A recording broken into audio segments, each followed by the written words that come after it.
¿Qué tal? Buenos días. El día de hoy vamos a ver las partículas y sus interacciones, electricidad y algunas aplicaciones de la electricidad como tal, o la electrostática. Primeramente, debemos de saber que desde la antigüedad nos ha interesado el conocer por qué ocurren los fenómenos que surcan por el cielo, por ejemplo, los rayos, las antiguas tormentas.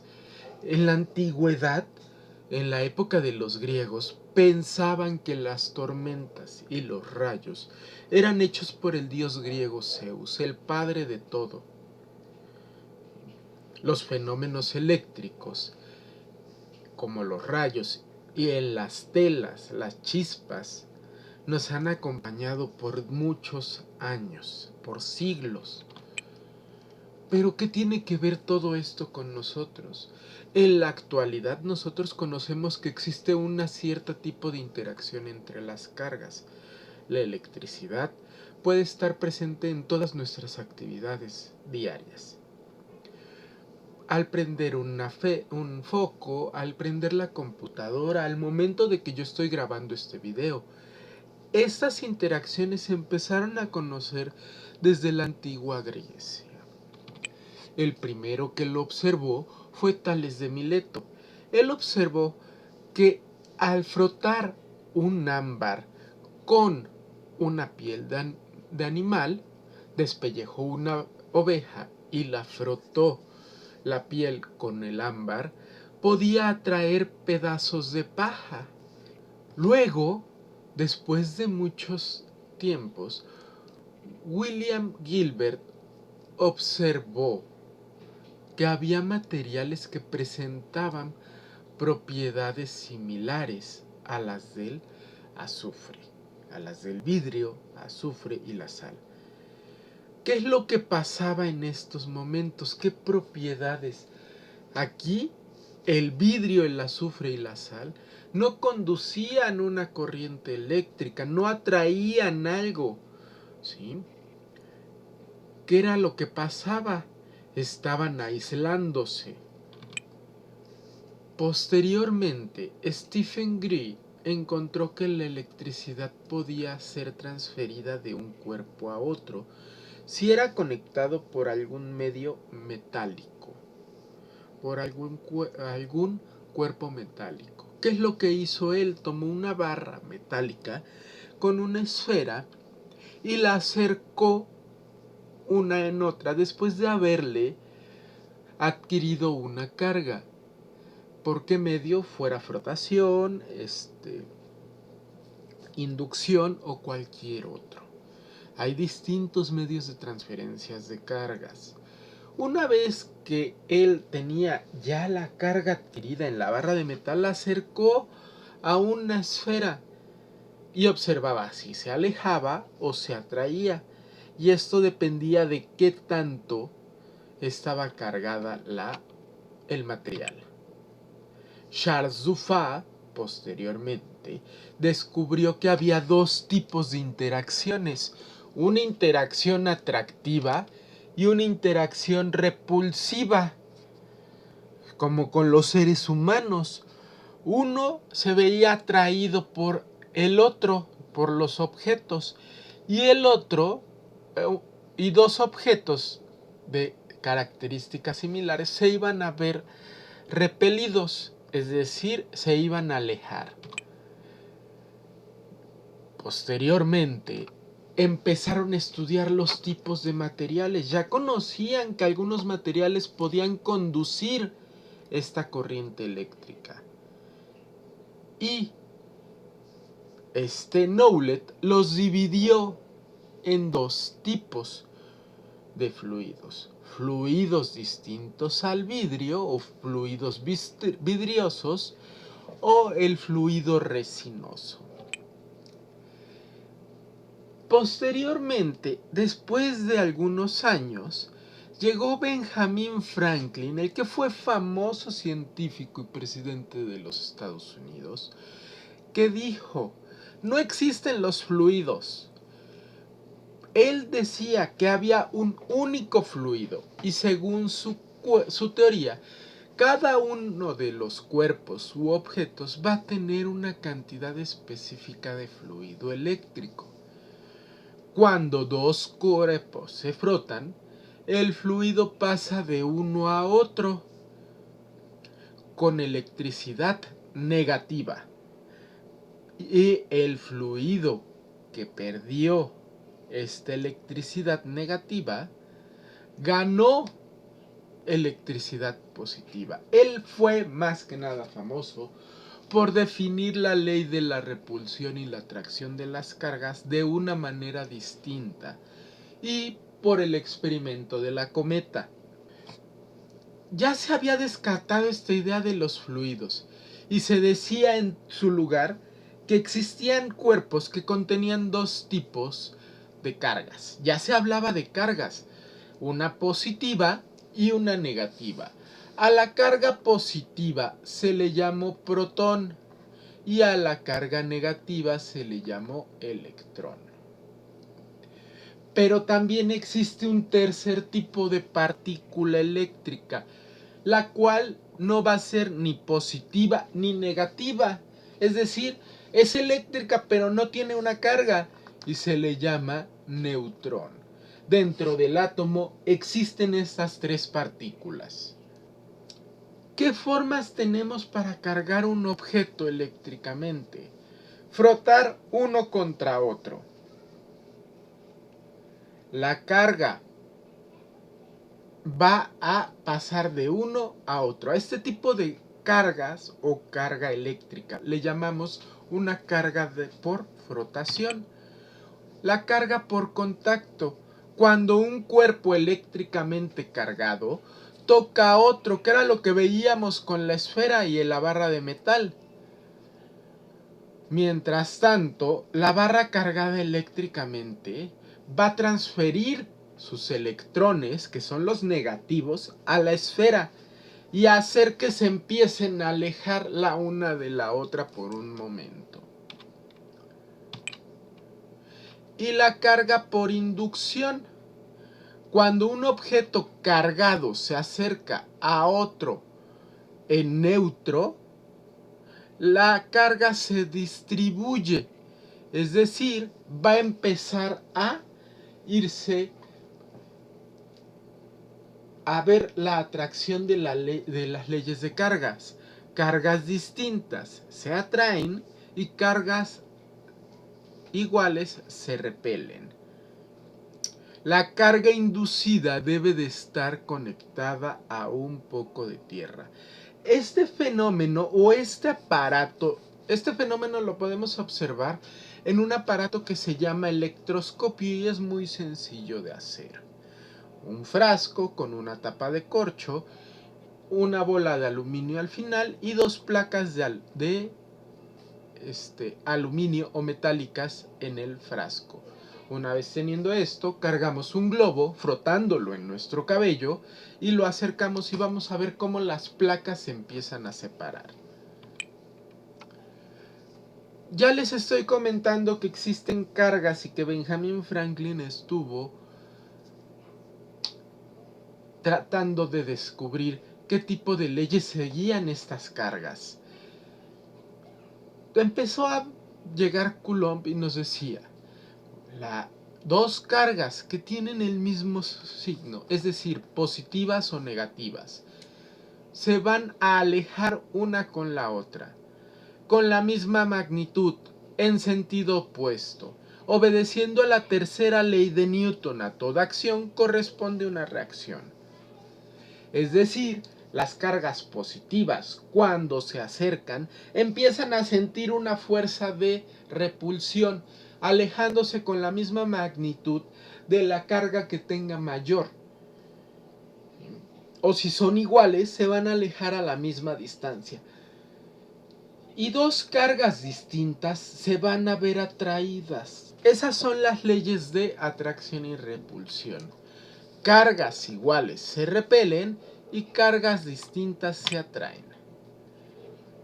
Ya les estoy hablando de Charles Coulomb. Coulomb estableció la ley de la carga eléctrica y la ley de la fuerza eléctrica. ¿Qué quiere decir? La carga de un objeto puede medirse con sus unidades coulombs, llamadas por Charles Coulomb, debido a que se puede medir a una fuerza. Nos decía Coulomb, supongamos que existen dos partículas fijas en el universo, una carga 1 y una carga 2. Las cargas las vamos a representar con la letra Q de quantum. ¿Por qué? Porque la carga es cuantizable, es decir, se puede contar. Están separadas por una distancia r en el medio del vacío. Si estas cargas tienen el mismo signo, se van a repeler. Pero si tienen cargas iguales, cargas distintas se van a atraer. ¿Qué es lo que nos quiere decir Coulomb? Que la carga es inversamente proporcional a la distancia. Es decir, la fuerza eléctrica va a ser inversamente proporcional a la distancia. Pero todavía hay algo más, ¿sí? Coulomb no pudo definir que había una constante eléctrica. Él no supo dónde. Fue hasta Cavendish quien calculó esta constante eléctrica, que es la constante de permeabilidad en el vacío. Es decir, ¿cuánto vale en newtons la fuerza con la que está viajando en un área de 1 metro cuadrado dos cargas? Por lo tanto, la expresión matemática completa de la ley de Coulomb queda establecida como que la fuerza eléctrica es igual a la constante de permeabilidad en el vacío multiplicado por las cargas, carga 1, carga 2, entre el cuadrado de la distancia que separa a ambas cargas. Esta fórmula es la más importante y es de las únicas que vamos a ver, o mejor dicho, la única que se va a ocupar en este punto. Lo más importante aquí es la teoría. Leyes de la carga, fuerza eléctrica. ¿Qué nos está diciendo la expresión matemática de la fuerza eléctrica? ¿Sí? Que la fuerza eléctrica es igual a la constante por el producto de las cargas entre la distancia elevada al cuadrado. También se puede aplicar a esferas la ley de Coulomb. A esto ya le llamamos la ley de... Como les decía, la carga está cuantizada. La magnitud más pequeña de la carga es el electrón y es denominada un cuanto de energía. El electrón va a tener un valor de 1.60 por 10 a la menos 19 coulombs. Como el electrón es negativo, vamos a ponerle el signo menos. Y el protón, para que todo átomo sea neutro, tendrá que medir la misma cantidad de carga eléctrica. Entonces, una es negativa y la otra es positiva. Conservación de la carga. La carga se conserva. Eso es algo que siempre debemos de conocer. La carga durante el viaje en el universo permanece constante. Si se crea una carga positiva, en un lugar cercano se va a crear una carga negativa. Por eso siempre va a ser positivo, siempre va a ser constante. También debemos de conocer lo que son la corriente eléctrica. Dentro de todo este tema, a nosotros lo que más nos interesa es conocer cuál es la corriente eléctrica. La corriente eléctrica es la razón del flujo de una carga eléctrica.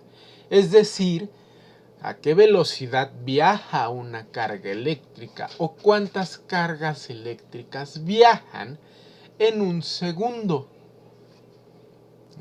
Y se va a denominar como Coulomb sobre segundo. De esto nos está hablando la ley de Ohm. La ley de Ohm nos va a decir que la intensidad de corriente que circula por un conductor es directamente proporcional al voltaje aplicado en los extremos e inversamente proporcional a su resistencia. ¿De qué estamos hablando aquí ya? Estamos hablando que la ley de Ohm nos está diciendo la intensidad de corriente y también puede medirse como el voltaje, la diferencia de voltaje entre la resistencia. ¿Sí?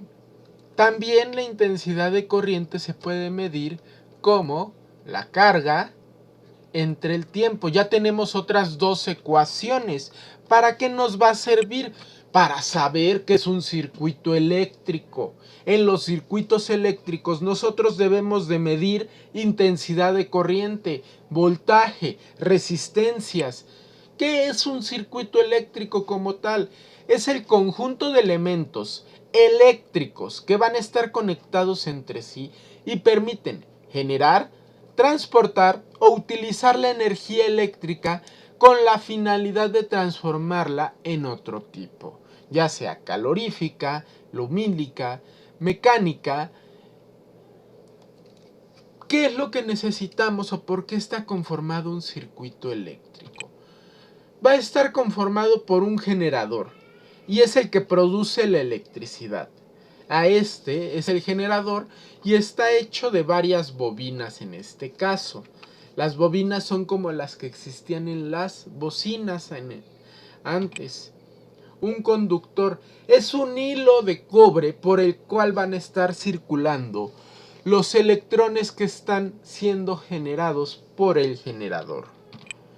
La resistencia eléctrica, como su nombre lo dice, se va a oponer al paso de corriente eléctrica.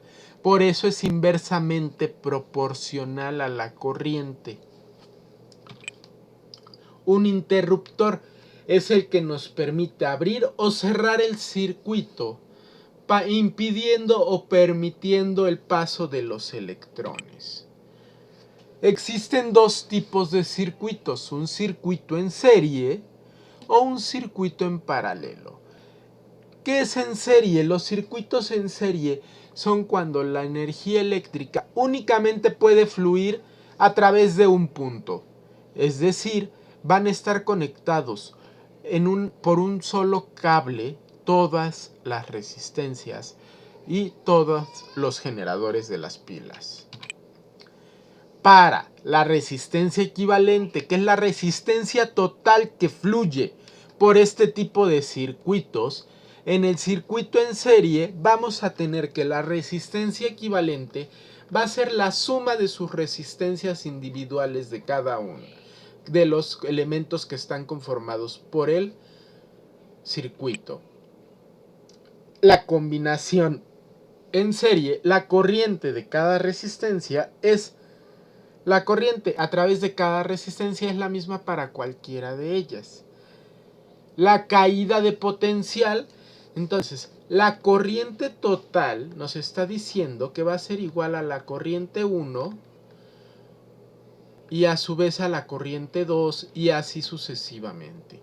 La caída de potencial, el delta B, la diferencia de potencial, va a ser la suma de las caídas de potenciales, es decir, la suma del potencial 1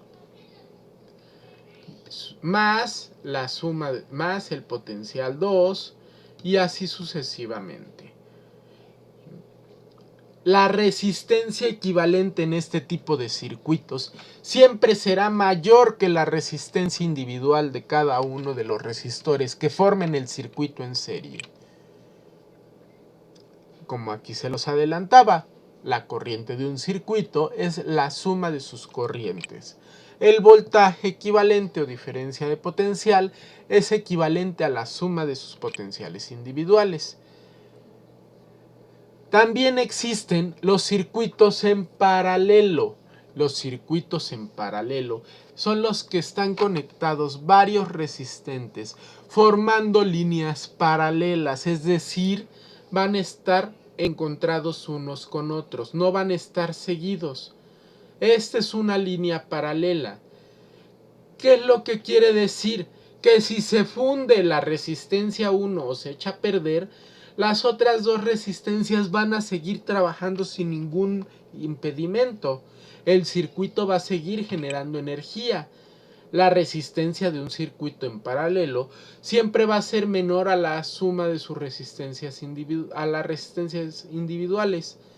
¿Por qué? Porque la resistencia 1 sobre la resistencia equivalente va a ser igual al inverso de la suma de las resistencias, lo que nos da como resultado que la resistencia equivalente va a ser igual a 1 sobre 1 la resistencia 1 más 1 sobre la resistencia 2 más 1 sobre la resistencia 3. Y así sucesivamente. En un circuito en paralelo, la corriente eléctrica también va a ser equivalente a 1 sobre la suma de sus corrientes eléctricas, es decir, siempre va a ser más pequeña. Y el voltaje en paralelo va a ser la suma de sus voltajes individuales. En esta tabla les ponemos nuevamente todas las magnitudes de la corriente eléctrica, cómo se mide en un circuito en serie y cómo se mide en un circuito en paralelo. Otra parte importante que deben de recordar en este punto es de que existen materiales que son afines a los electrones, es decir, conducen la corriente eléctrica y se llaman conductores, y materiales que son aislantes, los que no van a conducir la corriente eléctrica. Vamos a resolver dos problemas de este tipo. Se conectan tres resistencias en paralelo. Vamos a, primero que nada debemos de dibujar nuestro circuito. Nuestro circuito siempre va a estar formado por una pila que va a generar la diferencia de potencial, el alambre conductor y nos dice que está en paralelo. Entonces sería la resistencia 1, la resistencia 2 y la resistencia 3. Entonces es, la 1 me dice que son 2 ohms, la 2 me dice que son 4 ohms y la 3 me dice que son 16 ohms. ¿Cuál es el valor de la resistencia? Entonces, datos. Ya tengo mi dibujo. Ahora voy a hacer los datos. Es R1 es igual a 2 ohms. R2 es igual a 4 ohms. R3 es igual a 16 ohms. Fórmula. Yo sé que 1 sobre la resistencia equivalente va a ser igual a 1 sobre la resistencia 1 más 1 sobre la resistencia 2 más 1 sobre la resistencia 3. Por lo tanto, me quedaría que 1 sobre la resistencia equivalente va a ser igual a 1/2 más 1/4 más 1/16. Lo que nos va a dar como resultado 13/16. 1 sobre la resistencia equivalente va a ser igual a 13/16. 13/16 a la menos 1 o 1 sobre 13/16 nos va a dar como resultado 1 sobre 3 treceavos. Entonces esto va a ser igual a 1 sobre 13/16. 3/16, perdón, 3/16. 1.23, la resistencia equivalente va a ser igual a 1.2307 ohms. Las unidades son los ohms. Ahora, una red doméstica tiene encendido de 120 volts, tiene encendido los siguientes focos: uno de 40, uno de 60 y uno de 75. Determine la resistencia equivalente de estos focos. Ok, primero que nada, yo tengo que determinar la resistencia individual. Entonces, aquí es esto muy claro. Un watt es igual a un coulomb sobre segundos. Entonces yo puedo ocuparlo, que es la resistencia. Puedo decir cuánto vale la resistencia. ¿Por qué? Porque conozco que la intensidad de corriente es igual al voltaje sobre la resistencia. Entonces, si yo tengo el foco 1 es igual a 40 watts, el foco 2 es igual a 60 watts y el foco 3 es igual a 75 watts, yo puedo ocupar esto. ¿Por qué? Porque tengo la intensidad de corriente y tengo el voltaje. El voltaje que circula por todo el circuito es de 120. Ahora, vamos a calcular la resistencia. Entonces, si calculo la resistencia, me quedaría como: la resistencia es igual a el voltaje sobre la intensidad de corriente. Por lo tanto, la resistencia 1 va a ser igual a 40 watts sobre 120 voltios. Lo que me da como resultado que es 40 entre 120 es igual a 0.33. La resistencia 1 equivale a 0.33. La resistencia 2, 60 entre 120, 0.5. Y la resistencia 3, 75 entre 120, de 0.625. Entonces ahora yo recuerdo la fórmula de resistencia equivalente. Resistencia equivalente es igual a la resistencia 1 más la resistencia 2 más la resistencia 3. Por lo tanto, la resistencia equivalente va a ser igual a 0.33 más 0.5 más 0.625. Lo que nos va a dar como resultado de resistencia equivalente 1.455. Esto es todo por el video de hoy. Si tienen alguna duda, por favor contáctenme. No se queden con sus dudas. Ya casi acabamos el curso y tenemos que resolverlas. Nos vemos en el siguiente video y espero tengan un muy buen día. Gracias.